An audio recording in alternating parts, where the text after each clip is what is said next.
Welcome to High Cheese. It's Friday, August 11th, 2023, and we have breaking news. And the breaking news is that Attorney General Merrick Garland just appointed a special counsel regarding the Hunter Biden case.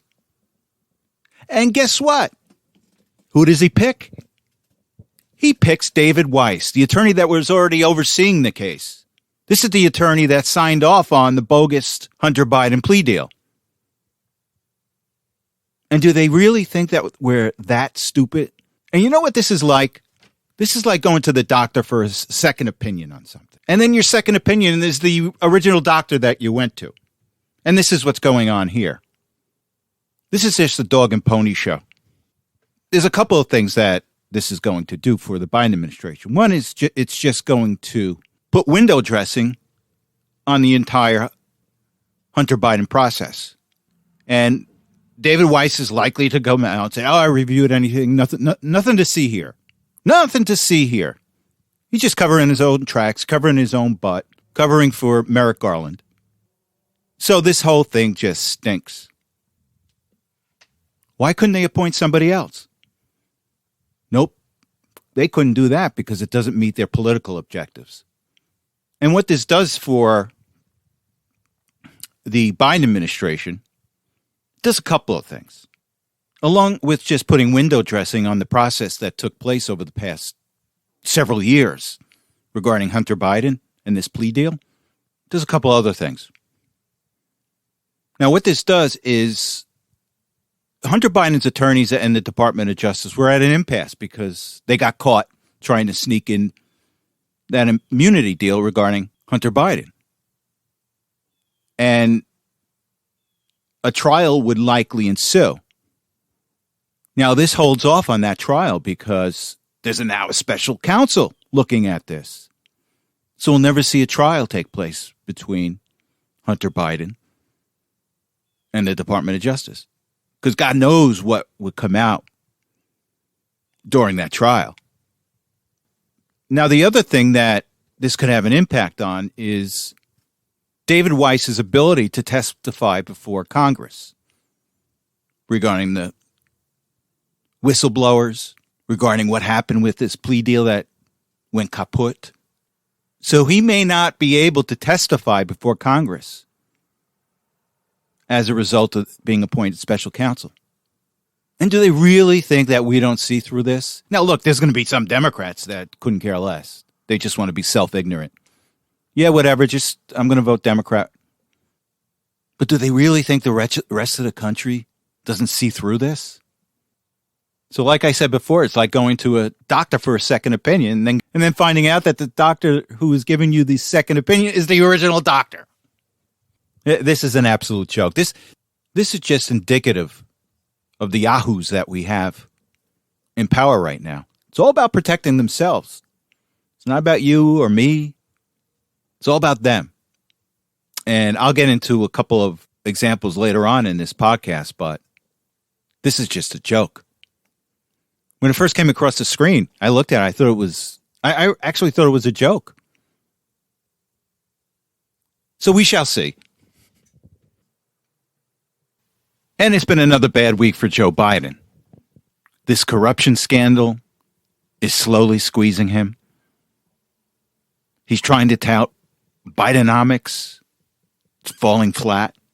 But before I get into Bidenomics, I just want to go to an interview between Peter Doocy and Joe Biden this week. And I don't listen to Fox, but occasionally if there's something that comes up on the internet that's interesting from Fox, I'll play it. And I'm going to play this interview between Biden and Peter Doocy.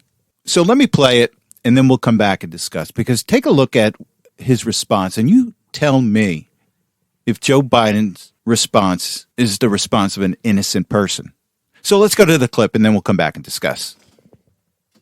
There's this testimony now where one of your son's former business associates is claiming that you were on speakerphone a lot with them talking business. Is that what? I've never talked business to anybody. And I knew you'd have a lousy question. Well, why is that a lousy question? Because it's not true. Thank you, Mr. President. And we know it's a bold-faced lie. That's a lousy question. I never talk business with anyone. And again, we know that's a bald-faced lie because documents have come out that show us that Joe Biden knew of his son's business ventures. There's a handwritten note on VP letterhead to Devin Archer saying, "Oh, I'm so happy to hear that you and Hunter Biden are together." And he didn't mean they were dating.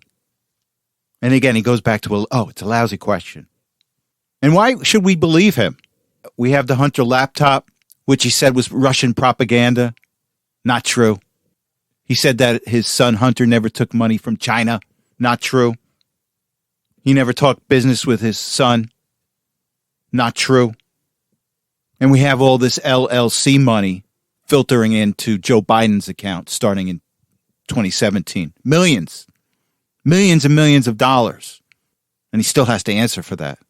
And we're supposed to believe him on this? And now I want to go back to a clip with Peter Doocy. Apparently, Biden's PR people tracked him down in the parking lot and said, we only objected to the speakerphone issue. Trying to put a spin on everything. Trying to make people focus on a speakerphone conversation. Rather than the fact that Joe Biden said he never spoke business with anyone. It's a bold-faced lie. So let's go to this clip and then we'll come back and discuss. And as soon as I got back to the rental car in the parking lot at that wind tower plant that used to be a Solo Cup plant, which is the fun fact of yesterday, I heard from a White House official who was disputing the very premise of that question that we were asking about talking business on speakerphone, because in Devin Archer's testimony, he doesn't say that they talked business specifically. But Devin Archer later did come out to say it is categorically false that President Biden, then Vice President Biden, did not know what was going on with Hunter while all of this was happening. And so that is why we asked the question that we did. And this is going to be their public relations stance. Well, Biden only talked about the weather. Before I move ahead, let me just preface this. Here's what happened. Hunter Biden would get his clients in a room or at a restaurant. He would tell them, I can get access to every level of government that you need. You hire me, I will make sure you can get anything you need because I have access to high levels of government. And as I said before, I've seen it. I've worked in Hudson County for a number of years. And this is how they work. It's selling access. But you need somebody on the other end to perform for you. So during these meetings, Hunter was saying, I can do this for you, I can do that for you. And lo and behold, he calls his father the Vice President of the United States. And apparently Joe Biden was talking about the weather, talking about his dog maybe. But we know what went on. Devin Archer knew what went on. This was the Biden brand. They were selling the Biden brand, and Joe Biden was right in the middle of it. He didn't need to talk about any specifics to be guilty. He knew the game that was being played. Well, Hunter Biden was doing all the negotiation for the dollars with these people. Joe Biden was just showing his influence with the phone call, and that's what's corrupt. But their defense is going to be, well, he didn't talk about this, he didn't talk about that. But as Devin Archer said, Hunter Biden's partner, no, everybody got the message at that meeting. It was Joe Biden. And Joe Biden was Hunter Biden's hook. And the other thing, like I said before, they're trying to blur the fact that during the interview, Biden said, I didn't talk business with anyone. And again, that's another bold-faced lie. And with that said, the media is going to do their best to cover up for Joe Biden. And here's what they're grooming the American people for. They keep on saying no evidence, no evidence. Oh, there's no evidence. What they're trying to groom the American people for is that anything short of seeing Joe Biden's hands in a bag of money, he didn't do it. He wasn't involved. I think it was Rudy Giuliani, who was a great prosecutor in New York also. He said that he's put away mobsters with less evidence. But the media wants you to believe that, we have to see Joe's hands in the bag in order for him to be guilty. And that's just untrue. But if it meets their goal, that's what they're going to push. And with that said, I want to go to a clip with Jake Tapper. Jake Tapper's interviewing James Comer, the chair of the House Oversight Committee that's investigating all of this, well, most of it. And Tapper's out there saying, oh, we haven't seen any evidence. And again, it's part of the grooming of the American people. It's part of the grooming of the CNN viewer. They want you to believe that Biden's innocent because they didn't catch his hand actually in the bag. So let's go to the clip and then we'll come back and discuss. So it's assumptions, it's how the world works. But again, just looking for evidence, because we're talking about impeachment here. I don't see any evidence of any crime. And frankly, that is how the world works in Washington, D.C. And if you guys are going to launch an effort to try to reform Washington so people who are powerful can't have their wives and children and husbands and others traffic on that relationship, I'll be first in line to help you out. And can you believe Tapper? Where's the evidence? I don't see any evidence here. Where's the crime? And he's continuing this narrative that the media and the Democrats and rhinos are pushing is that, you have to have a crime. You have to have a conviction of a crime in order to be impeached. And anything less of that, you can't impeach him. Well, you shouldn't impeach him. That's what he's saying. But remember, during the 2 Donald Trump impeachments, everybody was saying impeachment is a political issue. It's not the court of law. It's a political issue. And the House right now has plenty to impeach. And don't believe the narrative when you hear CNN and people on the left saying, you need to convict of some sort of crime to impeach. No, that's not how it is. That's not how it works. And then Tapper goes on to say, this is normal behavior in Washington. This is how it works. So he's trying to normalize Hunter Biden's behavior with his father. And that's how it works. They're all trafficking. And he makes that comment at the end to Comer about, if that's what you're trying to do, I'm all in for stopping the insider game that's played in Washington. Well, Jake Tapper, that's your job. You should have been doing that for the past 10 years. And that's the problem with, that's one of the problems with journalism today. They're lazy. They're lazy and they're political. And they're not journalists. And Jake Tapper and CNN and the Democrats, they have an ally in Mitch McConnell. Mitch McConnell came out this week and said that, no, it's not a good idea to impeach Biden. It won't be good for the country. So if Mitch McConnell is against it, I'm for it. So we shall see. And Biden is really pushing Bidenomics. And his people and the people around him, they think they should use Biden's economy as a positive. Well, that's not flying. And CPI numbers came out this week.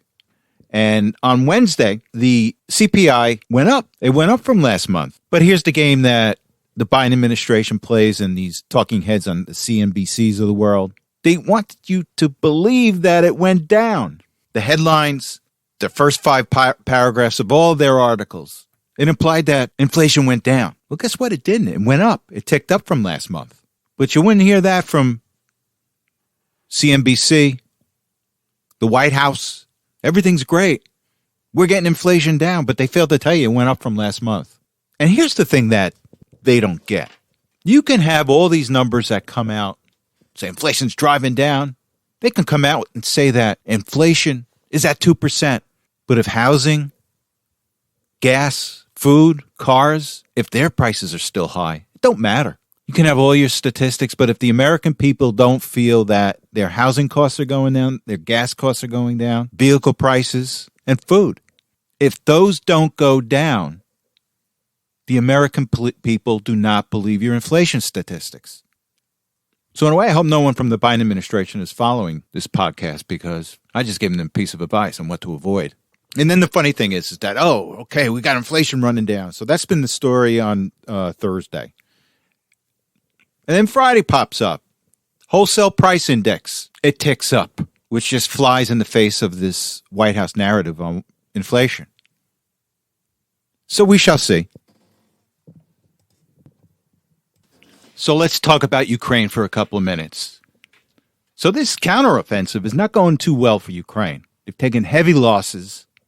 Like last number I saw was there were between 25 and 30,000 deaths just from this counteroffensive. Because what they're doing is they're meeting up with these heavily fortified defense lines of the Russians. and they just can't penetrate it. There are also reports that Russia is making advances in the northeast section of Ukraine. Even a lot of the mainstream press today is saying, hey, look, guys, this thing is not going too well for Ukraine right now. And what does Biden propose? He proposes another $24 billion supplemental package, just additional on what's already been budgeted for. He wants to add $24 billion for Ukraine. And lo and behold, what happens is that Ukraine is trying to recruit more soldiers. And you've heard reports that Ukrainian officials are actually dragging military-age kids off the streets and just putting them right into the army and training them. Now, they've officially also started a new recruitment drive, and that was started, I don't know, several months ago. And guess what happened? All of these recruitment officials were fired because they all got caught taking money, kickbacks. So what would happen is that, just pay me off, have your family pay me off, and I'll look the other way. You won't get recruited. And these recruiting officials for the military, they gave themselves away because they were buying all these expensive cars. They were buying homes in other countries. And this is what Ukraine is all about. It's all about corruption. And I just find it ironic when people say, oh, we're fighting for democracy. Ukraine's not a democracy. It's oligarchy. And what gets me is Biden's proposing another $24 billion in this, just to churn up these poor Ukrainian kids.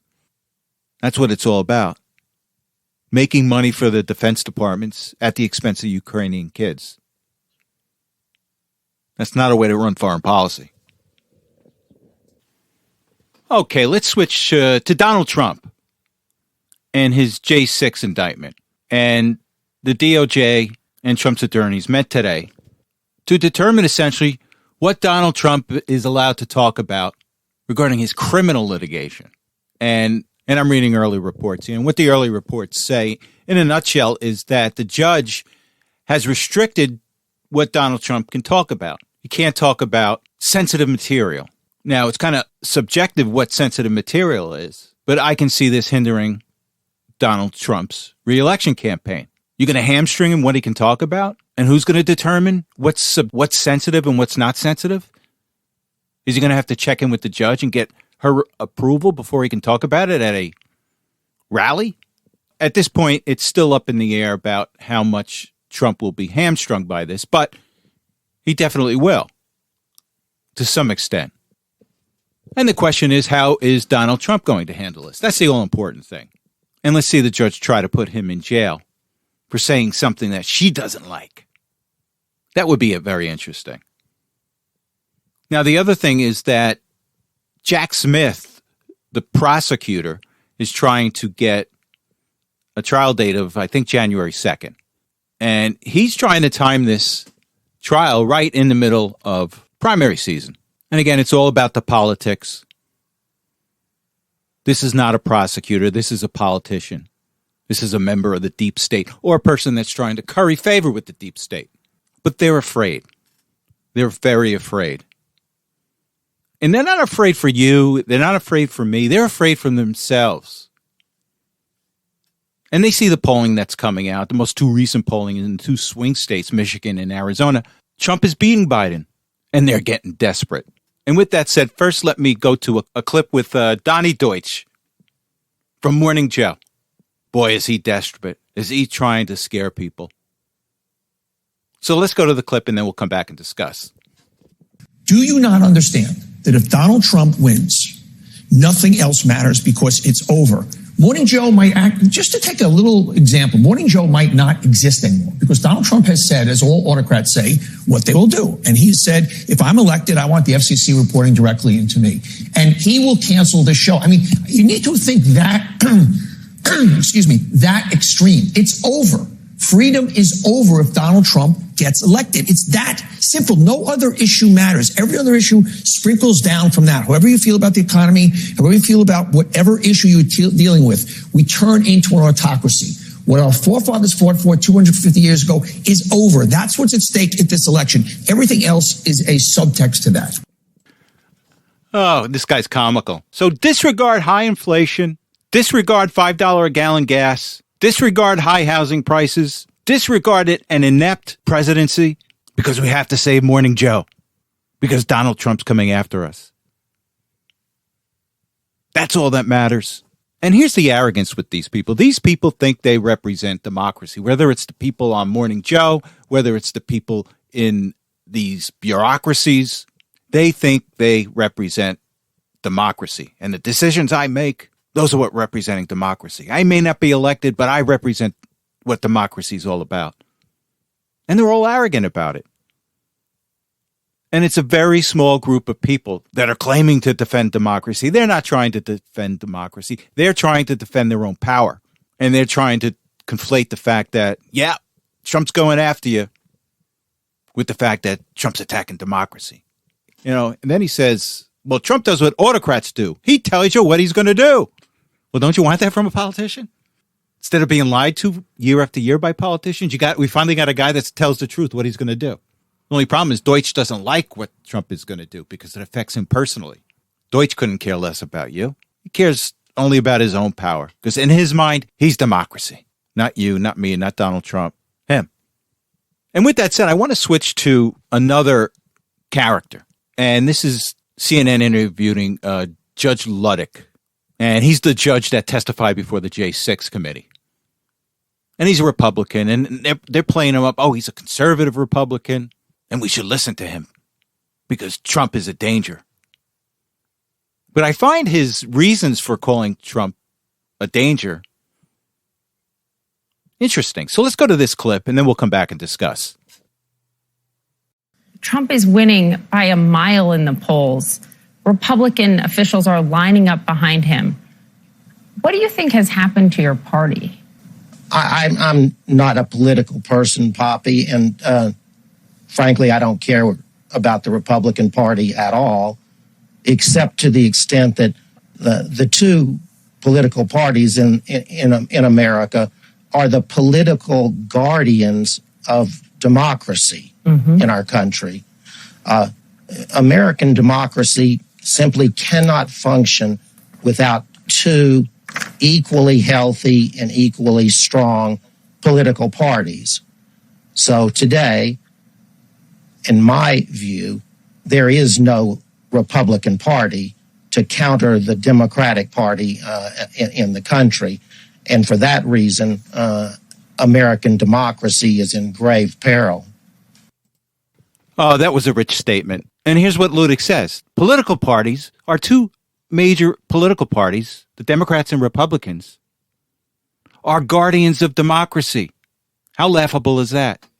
We've essentially had a uniparty in Washington for 40 or 50 years, and they've developed into these institutions that are only interested in taking care of themselves.